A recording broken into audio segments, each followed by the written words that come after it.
Hi hello నమస్తే welcome back to our channel. ఈరోజు మన రెసిపీ దోసకాయ రోటి పచ్చడి. వేడివేడి అన్నంలో నెయ్యి వేసుకొని తింటే చాలా బాగుంటుంది.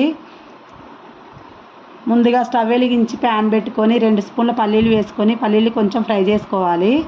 ఇందులోనే 1 స్పూన్ నువ్వులు కూడా వేసుకొని కొంచెం నువ్వులు చిటపట అనేంత వరకు ఫ్రై చేసుకోవాలి.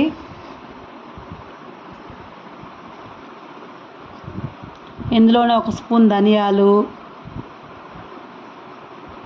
ఇవి కూడా కొంచెం ఫ్రై చేసుకోవాలి.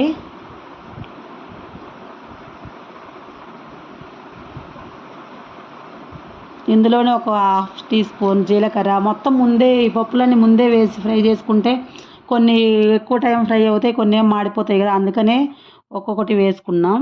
ఇవి కూడా కొంచెం కలర్ మారేంత వరకు ఫ్రై చేసుకోవాలి. ఫ్రై అయిపోయినాయి కదా, ఇవి ఒక ప్లేట్లోకి తీసుకుందాం, పక్కన పెట్టుకుందాం ప్లేటు. అదే ప్యాన్ పెట్టుకొని మళ్ళీ ఇందులో ఒక 15 నుంచి 20 పచ్చిమిరపకాయలు తీసుకోవాలి. ఇట్లా తుంచి వేసుకోవాలి. 1 స్పూన్ ఆయిల్ వేసుకొని ఈ పచ్చిమిరపకాయలు మంచిగా కలర్ చేంజ్ అయ్యేంత వరకు ఫ్రై చేసుకోవాలి. ఫ్రై అయిపోయినాయి కదా, ఇవి కూడా తీసి పక్కన పెట్టుకుందాం.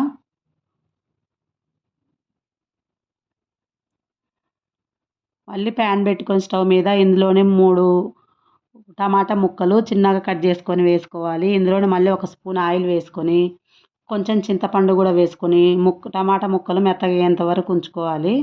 మెత్తబడిపోయినాయి కదా, పక్కన పెట్టుకుందాం. ముందుగా మిక్సీ జార్ తీసుకొని ముందుగా ఫ్రై చేసుకున్న పల్లీలు ఇవన్నీ వేసుకొని మిక్సీ వేసుకోవాలి. తర్వాత పచ్చిమిరపకాయలు కూడా వేసుకొని ఇవి కూడా కొంచెం బరకగా మిక్సీ వేసుకోవాలి.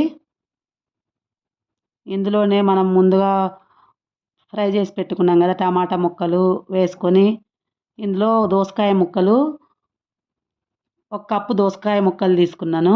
తొక్క తీసేసి ముక్కలు కట్ చేసుకోవాలి. ఇత్తనాలు వేసుకోరు కదా చాలామంది, సీడ్స్ చాలా హెల్త్కి మంచిదండి. నేను సీడ్స్తోనే వేసాను. ఇందులో రుచికి సరిపడా ఉప్పు, ఒక 5-6 వెల్లుల్లి రెబ్బలు అన్నీ వేసుకొని మిక్సీ వేసుకోవాలి. ఈ విధంగా వచ్చింది. దీనికి పోపు పెట్టుకుందాం. స్టవ్ వెలిగించి ప్యాన్ పెట్టుకొని 2 స్పూన్ల ఆయిల్ వేసుకొని మినపప్పు, శనగపప్పు, జీలకర్ర, ఆవాలు, ఎండుమిర్చి అన్నీ వేసుకొని ఫ్రై చేసుకోవాలి. ఇందులో 4 వెల్లుల్లి రెబ్బలు కచ్చా పచ్చగా దంచుకొని వేసుకోవాలి. ఇవి కొంచెం మంచిగా ఫ్రై అవ్వాలి. ఇందులోనే కొంచెం కరివేపాకు, కొంచెం పసుపు, మన తాలింపు అంతా రెడీ అయింది. మిక్సీ వేసుకున్న పచ్చడి ఇందులో వేసుకొని 1 నిమిషం మొత్తం కలిసేలా కలుపుకుంటే సరిపోతుంది. ఒకసారి టేస్ట్ చూసుకొని సాల్ట్ సరిపోకపోతే కొంచెం సాల్ట్ వేసి ఇప్పుడే కలుపుకోవచ్చు. ఇందులోనే కొంచెం ఉల్లిపాయ ముక్కలు, రోటి పచ్చడి కదా ఉల్లిపాయల ముక్కలు ఉంటే బాగుంటాయి. ఉల్లిపాయ ముక్కలు కూడా వేసుకొని అంతా ఒకసారి కలిసేలా కలుపుకోవాలి. అంతే అండి, మన దోసకాయ రోటి పచ్చడి రెడీ అయిపోయింది. మీరు ఒకసారి ఇంట్లో ట్రై చేయండి. ఎలా వచ్చిందో కామెంట్ చేయండి. నచ్చితే లైక్ చేయండి, షేర్ చేయండి. నెక్స్ట్ రెసిపీతో మళ్ళీ కలుద్దాం.